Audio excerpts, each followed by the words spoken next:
la drépanocytose, donc en fait c'est une maladie génétique des globules rouges. C'est une malformation, au lieu d'être en forme de rond, si vous voulez, ils sont déformés comme en forme de croissant de demi-lune. Alors ils se bloquent dans mes vaisseaux et puis ils ne rapportent pas d'oxygène et ça me fait faire de très grosses crises douloureuses. C'est comme si on nous électrocutait, comme si on nous brûlait. Enfin, des fois quand c'est des douleurs au ventre, on a l'impression d'avoir un cyclone qui nous détruit tous nos organes, nos intestins. Enfin, c'est vraiment atroce. De toute façon, on peut plus rien faire une fois qu'on a mal, on crie. Parfois même moi j'ai voulu plusieurs fois mettre fin à ma vie. J'avais 9 ans, 10 ans, voire même des fois à 5 ans je demandais aussi le droit de mourir. Mais maintenant que je suis ado, je demande le droit de vivre et puis j'espère que je serai papa un jour et puis donc continuer ma vie d'adulte. Ça se passe bien? Oui. Et la veine? Ça va, ils ont augmenté, comme ça se terminera plus vite. Taylor a 19 ans et il souffre de la drépanocytose, une maladie génétique incurable, la plus transmise dans le monde. Elle frappe 50 millions de personnes. La drépanocytose est source de crises extrêmement douloureuses et d'une espérance de vie amoindrie. Aujourd'hui, comme tous les mois, Taylor est à l'hôpital avec sa mère pour subir un échange transfusionnel. Pendant 2 heures, on va changer son sang. C'est notre dernier recours, l'échange transfusionnel. Sinon, premièrement, il ne pourrait pas vivre normalement, il ferait crise sur crise, et des crises hyper douloureuses, aussi des infections, et puis il risquerait gros parce qu'il a déjà fait quand même 7 syndromes thoraciques aigus, donc 7 infarctus pulmonaires, voire 8.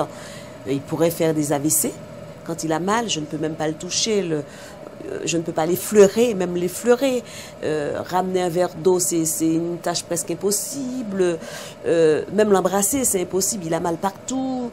Jenny Pokratvixi se bat depuis la naissance de son fils pour soulager ses douleurs. Elle a créé une association pour lutter contre la drépanocytose et sensibiliser les pouvoirs publics à la maladie. La drépanocytose est apparue en Afrique. Elle est issue d'une mutation des gènes pour résister au paludisme.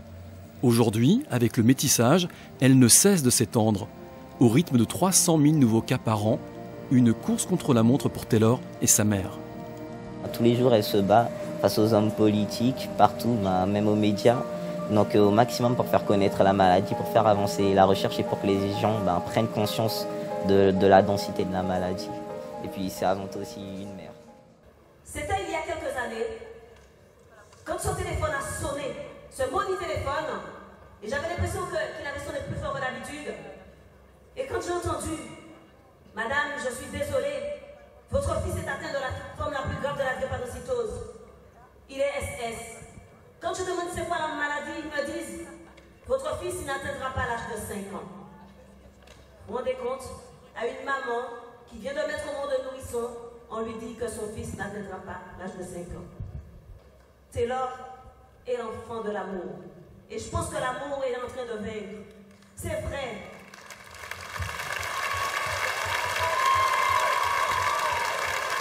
C'est vrai.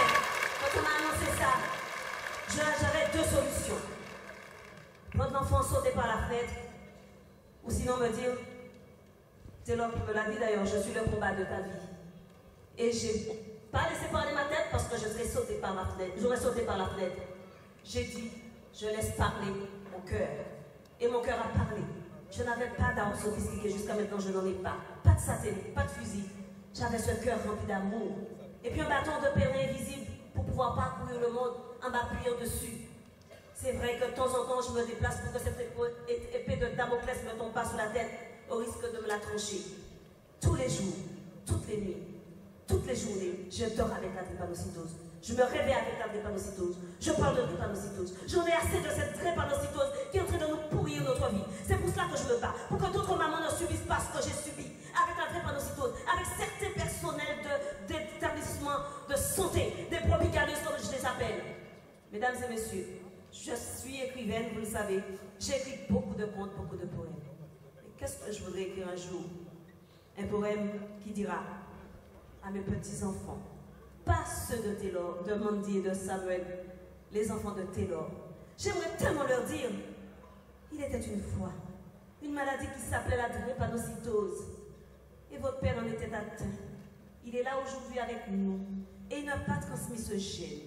Vous ne l'aurez pas. Vous pourriez vivre des jours heureux.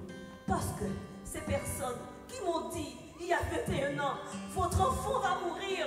Je ne veux pas que ce se reproduise. Mon enfant est là, il n'est pas mort. Je ne veux pas que d'autres enfants meurent de la drépanocytose.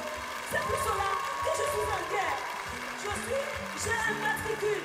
Je m'appelle Jenny Pocatfixie, matricule guerrière, lutteuse, combattante de la drépanocytose. Je m'appelle Jenny Pocatfixie. Je m'appelle Jenny Pocatfixie, présidente de l'association pour les formations et la prévention de la drépanocytose avec mes 153 bénévoles, mes apôtres. Je m'appelle Jenny Pocatfixie, maman de l'enfant malade et il ne va pas mourir, il n'est pas mort. Merci. Merci à vous. S'il vous plaît, aidez-moi, aidez-nous à emmener ces enfants vers les horizons de l'espoir, vers la guérison, je vous en supplie. Je ne voulais pas pleurer ce soir, j'avais dit que je n'aurais pas pleuré, mais c'est trop fort. Parce que quand je regarde là et je vois le mot mort écrit sur sa tête, et que je vois mon fils aujourd'hui, c'est là je t'aime et tu ne mourras pas.